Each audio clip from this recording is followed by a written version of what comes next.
Hi friends, आज हम बात करेंगे ट्रिक नंबर 14 पे। 14 नंबर जो ट्रिक है वो भी कंसेप्ट बेस पे है।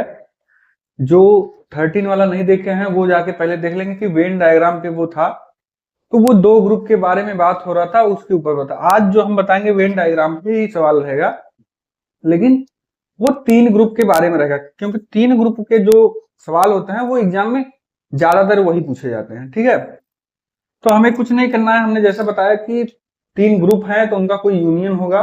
तीनों ग्रुप में मिला के कितने लोग होंगे, या तो स्कूल कॉलेज की बात करें कि विद्यार्थी हैं, कुछ मैथ के हैं, कुछ फिजिक्स के हैं, कुछ केमिस्ट्री के हैं, या खिलाड़ियों की बात करें तो कुछ हॉकी खेलते हैं, कुछ क्रिकेट खेलते हैं, ठीक है, कुछ टेबल टेनिस खेलते हैं, या पढ़ाई की बात करें कुछ भूगोल लिए हैं, कुछ इतिहास लिए हैं। ऐसे इस तरीके से बात करते हैं, टीचर की बात जैसे हो। तो हम क्या करते हैं, जैसा कि हमने बताया था ट्रिक नंबर 13 में, यूनियन को हमेशा क्या करते हैं, सबसे पहले क्या करते हैं, एक रेक्टेंगल में बना के रखते हैं हम लोग। इसमें सारे यूनियन आएंगे, जो भी ग्रुप दिया रहेगा, एक ग्रुप या दो ग्रुप या तीन ग्रुप दिया रहेगा, इसी में हम सभी को रख के क्वेश्चन सॉल्व करेंगे। तो सबसे पहले अगर तीन ग्रुप आता है तो उसमें किस किस टाइप के क्वेश्चन पूछे जाते हैं वो हम आपको बताएंगे। तो वही चीज है कि अगर तीन ग्रुप दिया है, तीनों ग्रुप से कोई नाता नहीं है कि क्रिकेट वाले केवल क्रिकेट ही खेलते हैं, हॉकी वाले केवल हॉकी खेलते हैं, टेबल टेनिस खेलने वाले केवल टेबल टेनिस खेलते हैं, एक दूसरे से रिलेट नहीं है, मतलब कोई भी ऐसा व्यक्ति नहीं है जो एक दूसरे को दोनों खेलता हो या तीनों खेलता हो। तो ऐसे सिचुएशन में हम क्या करेंगे कि तीनों का डायग्राम अलग अलग बनेगा। यहाँ पर हॉकी वाला, यहाँ पर क्रिकेट वाला, यहाँ पर टेबल टेनिस, कोई एक दूसरे से रिलेट नहीं है। 10 हॉकी खेलते हैं, 15 ये, 12 क्रिकेट खेलते हैं, 11, तो जो भी खेलते हैं तो क्या करते हैं, सब अलग अलग हैं, एक दूसरे से रिलेट नहीं है, तो सबको अलग अलग बनाएंगे डायग्राम। लेकिन अलग अलग एग्जाम में नहीं देता है, अधिकतर हमेशा क्या देता है, मिक्स पे। मिक्स के मतलब काफी सारे लोग हॉकी खेलते हैं और क्रिकेट भी खेलते हैं, कुछ लोग जो क्रिकेट खेलते हैं वो टेबल टेनिस खेलते हैं, हॉकी नहीं खेलते हैं, उस तरीके से क्वेश्चन पूछा जाता है। तो ऐसे क्वेश्चन को हम लोग आज सॉल्व करेंगे। तो हम क्या करेंगे, तीन ग्रुप बनाते हैं, तीनों ग्रुप में पूछा गया जाता है, जैसा कि हमने बताया आपको। देखेंगे इसमें तीन वृत्त बनाएंगे हम लोग। पहला वृत्त ये रहेगा, ठीक है, दूसरा ये रहेगा और तीसरा ये रहेगा, ठीक है। तीन वृत्त है मेरे पास। अब इसमें क्या होता है कि कौन सा पार्ट किसके काम में आता है वो हमें देखना है, ठीक। अगर ये मान लीजिए क्रिकेट, ये हॉकी और ये टेबल टेनिस खेलते हैं, तीन ग्रुप है मेरे पास, ठीक है। टोटल की संख्या मान लेते हैं 100, ठीक है। टोटल 100 संख्या है, मतलब 100 लोग हैं जो क्रिकेट, हॉकी और टेबल टेनिस, कुछ लोग ऐसे हैं जो कुछ नहीं खेलते। तो इसी में समझना है, अगर इसमें समझ जाएंगे तो इसके बेस पे जो क्वेश्चन बनता है वो आसानी से आप लोग लगा सकते हैं, क्योंकि एग्जाम में क्वेश्चन दिया रहेगा, डायग्राम दिया रहेगा, आपको केवल क्वेश्चन पूछेगा, वही आपको बताना है। तो सबसे पहले मान लीजिए कि क्रिकेट 20 लोग खेलते हैं, 20 लोग ऐसे हैं जो क्रिकेट खेलते हैं, 25 लोग ऐसे हैं जो हॉकी खेलते हैं, टेबल टेनिस है 30 लोग। ये ग्रुप है। ग्रुप का मतलब पूरे ग्रुप में 20 लोग ऐसे हैं जो क्रिकेट खेलते हैं, 25 लोग ऐसे हैं जो हॉकी खेलते हैं, और कितने खेलते हैं। तो अभी क्या करना है, क्वेश्चन क्या देता है कि कुछ लोग ऐसे हैं या ऐसे लोग हैं जो क्रिकेट और हॉकी खेलते हैं लेकिन टेबल टेनिस नहीं खेलते, ठीक है। कुछ लोग क्या करते हैं, क्रिकेट खेलते हैं और हॉकी खेलते हैं, टेबल टेनिस नहीं खेलते हैं। तो उस संख्या को हम लोग ऐसी जगह रखेंगे कि वो क्रिकेट और हॉकी के ऊपर ओवरलैप करे। ओवरलैप मतलब एक दूसरे के ऊपर हो, लेकिन टेबल टेनिस में वो ना जाए। तो ऐसा यहाँ पर कौन सा डायग्राम दिख रहा है, तो हमें तो यहाँ दिख रहा है, यहां तक है। ये वाला नहीं आना चाहिए, ये वाला आएगा तो इस सर्किल में आ जाएगा, तो वो टेबल टेनिस हो जाएगा। तो टेबल टेनिस हमें नहीं लेना है, हमें कह रहा है कि कुछ लोग ऐसे हैं जो क्रिकेट खेलते हैं और हॉकी खेलते हैं लेकिन टेबल टेनिस नहीं खेलते हैं, ठीक है। तो उस संख्या को हमें यहां बनना, ठीक है। इसी प्रकार यहां पूछेगा आपसे कि कुछ लोग ऐसे हैं जो हॉकी खेलते हैं और टेबल टेनिस खेलते हैं लेकिन क्रिकेट नहीं खेलते हैं, तो वो कहां बनाए जाएंगे, यहां पर। फिर ये भी पूछ सकता है कुछ लोग ऐसे हैं जो क्रिकेट और टेबल टेनिस खेलते हैं और हॉकी नहीं खेलते हैं, तो उनको यहां भरा जाएगा, ठीक है। जब दो की बात करें, तीसरे को हटा दे, तो हमें ये वाला ये वाला ये वाला क्वेश्चन देना है, ठीक। पहला ये आपका हो गया। दूसरे में क्या पूछ सकता है, आप लोग नोट डाउन कर भी सकते हैं, अगर जो चीज हम बता रहे हैं कहाँ कहाँ कौन सा चीज भरा जाएगा। ठीक, दूसरा चीज क्या पूछ सकता है कि ऐसे कितने लोग हैं जो क्रिकेट, हॉकी और टेबल टेनिस तीनों खेलते हैं। अभी क्या केवल बात कर रहे थे, दो की बात कर रहे थे। जो तीनों खेलते हैं, तीनों जो खेलेंगे वो यहां भरा जाएंगे बीच में, क्योंकि ये जो सर्किल बनेगा ना वो तीनों सर्किल में आएगा। देखिए टेबल टेनिस वाला बनाएंगे उसमें भी ये सर्किल आएगा, हॉकी वाला बनाएंगे उसमें भी ये आएगा, क्रिकेट वाला बनाएंगे उसमें भी ये आएगा। तो मतलब ये वाला जो पोर्शन है यहाँ हम अल्फाबेट से करके दे रहे हैं यहाँ, ठीक है, यहाँ भी हटा दे रहे हैं।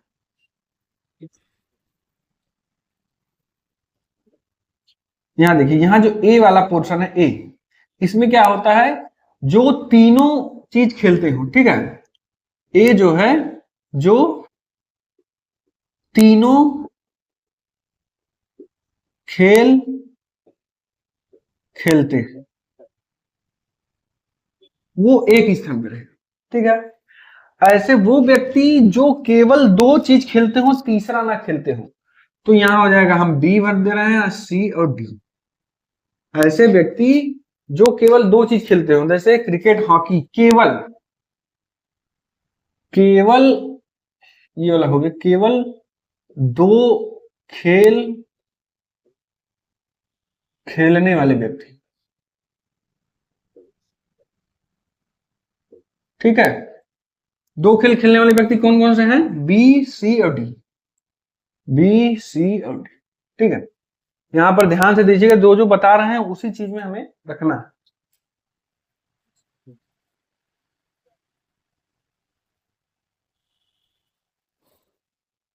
ठीक है, तो दो चीज आपको पता चल गया। अगर कोई व्यक्ति जो तीनों खेल खेलता है, जितने व्यक्ति, वो यहां रखे जाएंगे, तो यहां हम ए वाला पोर्शन रख दिए।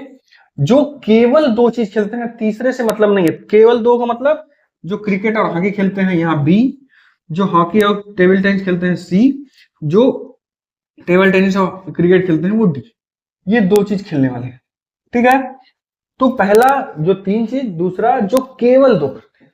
ठीक, अभी ये भी पूछ सकता है कि ऐसे कितने व्यक्ति हैं जो केवल दो चीज खेलते हैं, दो खेल खेलते हैं। दो खेल खेलने मतलब कि या तो ये दोनों खेल रहे हैं तो ए और सी दोनों आएगा। ठीक है, ये दोनों चीज, भाई तीनों तो खेल ही रहे हैं, ए वाला जो है वो तीनों खेल रहे हैं, लेकिन सवाल कैसे पूछेगा, ऐसे कितने व्यक्ति हैं जो कम से कम दो खेल तो खेलते हैं। ऐसे कितने व्यक्ति हैं जो दो खेल खेलते हैं, तो अगर कम से कम दो खेल खेलते हैं तो मतलब दो तो खेलेंगे ही, उससे ज्यादा भी खेल सकते हैं, लेकिन दो से कम खेल नहीं खेल सकते हैं। दो से कम मतलब कि जो ऐसे व्यक्ति जो केवल एक ही चीज खेल रहा है उसको नहीं लेना है, क्योंकि वो दो की बात कर रहा है। तो कम से कम दो खेल खेलने वाले व्यक्ति, दो खेल खेलने वाले व्यक्ति, कम से कम दो खेल खेलने वाले व्यक्ति मतलब कि कम से कम दो तो खेले ही खेले, ज्यादा खेलेंगे तो चलेगा। तो देखिए, सी ये भी खेल रहा है, ये भी खेल रहा है, तो हम क्या लेंगे, बी ये भी दोनों चीज खेल रहा है, डी भी दोनों चीज खेल रहा है, ए जो है वो तीनों खेल रहा है। तो तीनों खेल रहा है तो उससे आपसे मतलब नहीं है, क्योंकि कम से कम वो दो तो खेल रहा है, ज्यादा खेल रहा है तो अच्छी बात है। तो हम क्या ले लेंगे, ए बी सी डी, ये तीनों रहेगा, कम से कम दो खेल खेलने वाले व्यक्ति। ठीक है, अब क्या करेगा, चौथा क्वेश्चन आपसे पूछ सकता है, कम से कम एक खेल खेलने वाले व्यक्तियों की संख्या बताइए। एक खेल खेलने वाली संख्या मतलब कम से कम एक तो खेले ही खेले, ज्यादा खेलेगा तो चलेगा। ठीक है, यहाँ ABCD, यहाँ EFG, तो कम से कम एक खेल खेलने वाले व्यक्ति, वो क्या हो जाएंगे, टोटल हो जाएंगे ABCDEFG।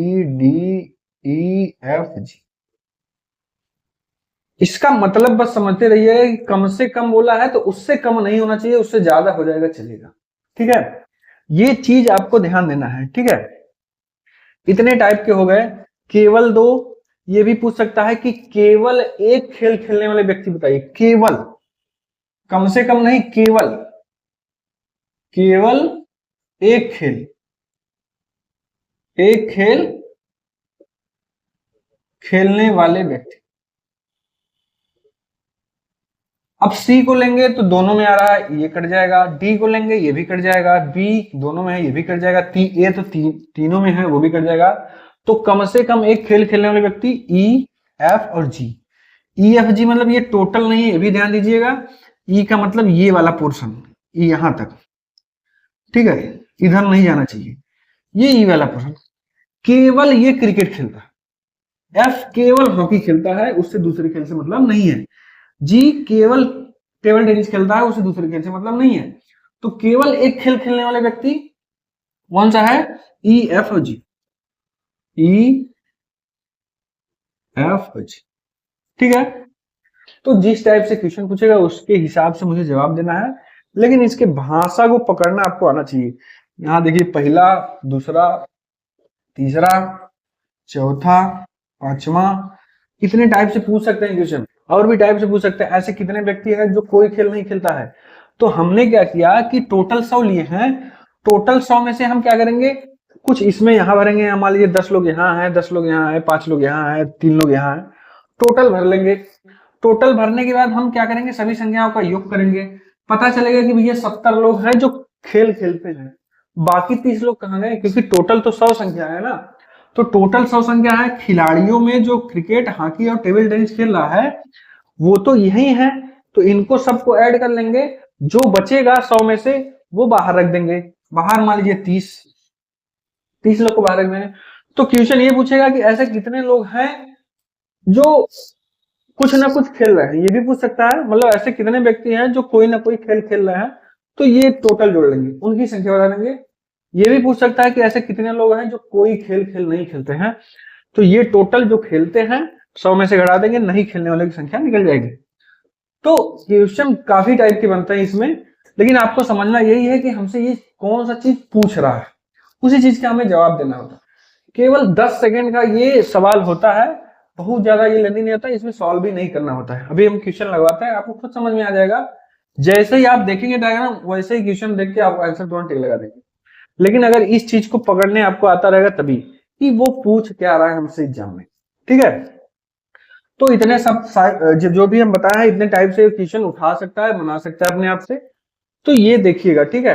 बाकी डिटेल्स में हम अच्छे से आगे हम क्लास लेंगे, उसमें पूरा जो वेन डायग्राम करेगा कायदे से हमको बताएंगे। अब ये ट्रिक वाइज चल रहे हैं, तो बहुत ज्यादा हम इसमें डिटेल्स में नहीं बता सकते, लेकिन काफी जो भी इंपॉर्टेंट लग रहा था सब बता दिए हैं। आप इतने से क्वेश्चन सॉल्व कर सकते हैं, ठीक है। बाकी क्वेश्चन हम 1 2 3 लगवा दे रहे हैं। बाकी जब हम क्लास लेंगे वेन डायग्राम का, उसमें अच्छे से काफी ज्यादा क्वेश्चन सॉल्व कराएंगे और अच्छे से और डिटेल्स में भी बताएंगे, ठीक है। तो ये जो 14 नंबर ट्रिक है, ये भी अच्छा इंपॉर्टेंट है। इससे हर एग्जाम में एक क्वेश्चन तो उठता ही उठता है, और वो भी 10-5 सेकंड के अंदर आप इसका जवाब दे सकते हैं। तो चलिए चलते हैं सवाल के ऊपर, क्या वो हमसे पूछ सकता है, ठीक है। इसको नोट डाउन करना है तो नोट डाउन कर सकते हैं, नहीं तो समझना है तो समझ लीजिए। बाकी कोई भी डाउट हो आप कमेंट में या मेरे टेलीग्राम चैनल को ज्वाइन करके पूछ सकते हैं। देखिए, ये सवाल आया हुआ एग्जाम में, दिया है कि कितने लोग एलर्जी और चेचक दोनों से पीड़ित हैं। दोनों का दे दिया है, लेकिन जुकाम से नहीं। जुकाम मतलब उसको जुकाम जो है वो नहीं है, केवल क्या है, कितने लोग हैं जो एलर्जी और चेचक, एलर्जी वाले ये हैं, चेचक वाले ये हैं। ये दोनों कब ओवरलैपिंग कर रहे हैं, देखिए 17 भी कर रहा है, 8 भी कर रहा है। लेकिन जो 8 वाला है वो, उसको तीनों चीज हुआ है। तीनों चीज मतलब एलर्जी भी है, चेचक भी है, जुकाम भी हुआ है। लेकिन ये जुकाम को मना कर रहा है कि वो ऐसे लोग हैं उनको जुकाम नहीं है। तो जुकाम नहीं है, जुकाम वाला है, तो ये वाला तो नहीं होगा। 8 12 भी नहीं होगा, ये होगा। तो ये सब नहीं हो सकते, लेकिन जिसको एलर्जी है और चेचक है, दोनों है, उसी की संख्या पूछ रहा है। देखा, पूछ रहा है कितने लोग एलर्जी और चेचक दोनों से पीड़ित हैं। दोनों से पीड़ित कौन है, ये और ये पूछ रहा है। तो एक तो दोनों में 17 भी है और एक 8 भी है। जो 8 है उसको जुकाम भी हुआ है, क्योंकि इस सर्किल में जुकाम वाला भी है, तो इसको नहीं लेना है। कह रहा है जुकाम वाले नहीं चाहिए मुझे, मुझे ऐसे व्यक्ति चाहिए जिसको एलर्जी और चेचक हो। तो कौन सा संख्या सही रहेगा, ये 17 नंबर। कौन सा ऑप्शन सही रहेगा, ऑप्शन नंबर डी। इसी प्रकार क्वेश्चन आता है, आप केवल एक मतलब कि 5 या 10 सेकंड में उसको सॉल्व कर सकते हैं, लेकिन आपको पता होना चाहिए कि एग्जैक्ट चीज वो पूछ क्या रहा है, ठीक है। एक क्वेश्चन और कराता है इसी के ऊपर। देखिए क्वेश्चन जो आपको साइड में दिख रहा होगा, दिया है कि किसी परीक्षा में अर्थशास्त्र में 41% अनुत्तीर्ण हुए हैं। तो 3 डायग्राम इसमें बनाना है, तो हम क्या कर रहे हैं, 3 डायग्राम बना रहे हैं, एक इधर, एक इधर, एक इधर, ठीक है। तो अनुत्तीर्ण सभी विद्यार्थियों की जो संख्या है वो अनुत्तीर्ण पे दिया है। तो अर्थशास्त्र, ये मान लीजिए अर्थशास्त्र है, शास्त्र है, और एक है आपका दूसरा है भूगोल है, भूगोल, और तीसरा इतिहास है। साइड में आपको क्वेश्चन दिख रहा है, आप लोग देख लीजिएगा। दिया है कि 41% अर्थशास्त्र में, मतलब इसमें 41% फेल हुए हैं, भूगोल में 35% फेल हुए हैं। अभी देखिए किस तरीके से इसको, अगर डायग्राम नहीं दिया है तो उसको कैसे सॉल्व करना है डायग्राम बना के ही, क्योंकि इसमें थोड़ा सा टाइम लगेगा आपको, 25 से 30 सेकंड लगेगा आपको इसको भरने में, 5 सेकंड लगेगा क्वेश्चन का जवाब देने में। ठीक है, तो क्या कर रहा है कि अर्थशास्त्र कितना 41% फेल है, भूगोल में कितने 35% फेल है, और कह रहा है इतिहास में 39% फेल। इसमें जो दिया है वो कितना है 39%। ठीक है, अब क्या करना है, जब भी ऐसा क्वेश्चन दे 3 विषय पे तो हमेशा क्वेश्चन में वो ढूंढिए जो तीनों में फेल हो पहले, फिर उसके बाद जो तीनों में मिल जाए तो फिर पता करिए दोनों में कौन फेल है, उसके बाद जो संख्या बचेगा वो यहाँ यहाँ यहाँ। तो उसी हिसाब से हम लगा रहे हैं। हमें अभी क्वेश्चन में दिया है कि ये 41%, ये 35% और इतिहास वाले 39% फेल है। आगे क्या दिया है देखिए, इन 3 विषयों में 5% विद्यार्थी अनुत्तीर्ण हुए। अब तीनों विषयों में दे दिया है कि 5% फेल है, तो तीनों में कहा यहां भरा जाएगा, ये तीनों में 5% पता चलेगा। आगे क्या दिया है कि भूगोल, अर्थशास्त्र और भूगोल में 14% विद्यार्थी, भूगोल और इतिहास में इन दोनों में 14% फेल है। तो इन दोनों में 14% फेल है, तो 5% तो इन दोनों में पहले बैठा है, बचा कितना 9%, तो यहां लिखेंगे 9%। इसी हिसाब से बनना है। कह रहा है भूगोल और इतिहास में 14% फेल है, तो भूगोल और इतिहास को देखेंगे, इसको मान लीजिए भूल जाइए, गोला नहीं है, तो दोनों में ओवरलैपिंग कौन कर रहा है, इतनी संख्या, तो 14 इसमें भरना है, लेकिन 14 में 5 तो पहले ऑलरेडी हमने भर दिया है, तो बचा कितना 9। ठीक है, इस हिसाब से आपको संख्या भरना है।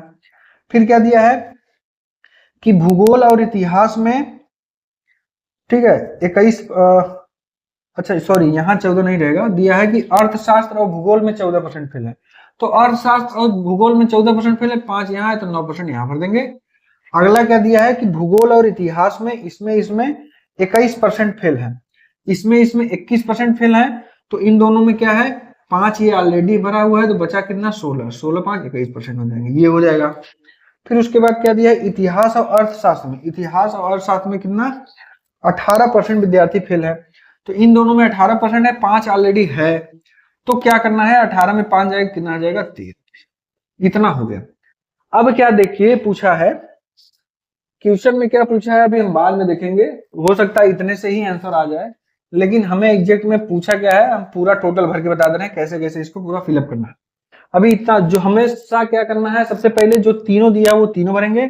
दोनों की बात करें तो दोनों को ध्यान से देखेंगे, अगर ये ऑलरेडी इसमें पहले से है तो उतना घटा के हम रखेंगे। ठीक है, ऐसे तीनों में करना है।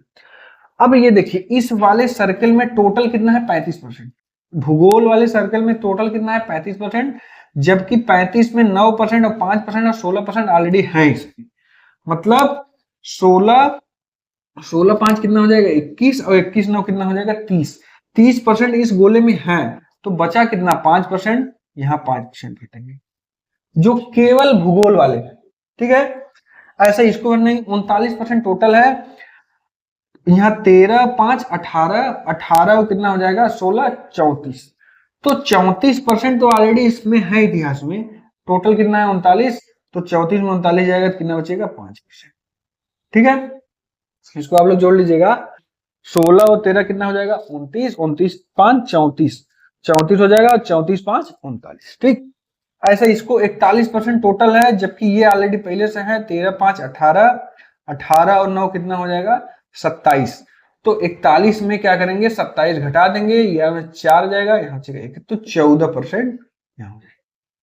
ठीक है, ये हो जाएगा आपका इतना कि केवल अर्थशास्त्र वाले 14%, 5% केवल भूगोल वाले, 5% केवल इतिहास वाले, बाकी दोनों को बता दी। अब लास्ट में क्वेश्चन देखिए पूछा क्या है, टाइटली आंसर आप लोग निकाल सकते हैं। पूछा है कि उन विद्यार्थियों का प्रतिशत ज्ञात कीजिए जो केवल अर्थशास्त्र में अनुत्तीर्ण हुए हैं, केवल अर्थशास्त्र में अनुत्तीर्ण हुए हैं, और विषय को छोड़ दीजिए, कह रहा है केवल अर्थशास्त्र में जो फेल है वो बताइए, तो आंसर क्या हो जाएगा 14%, ये मेरा आंसर हो जाएगा।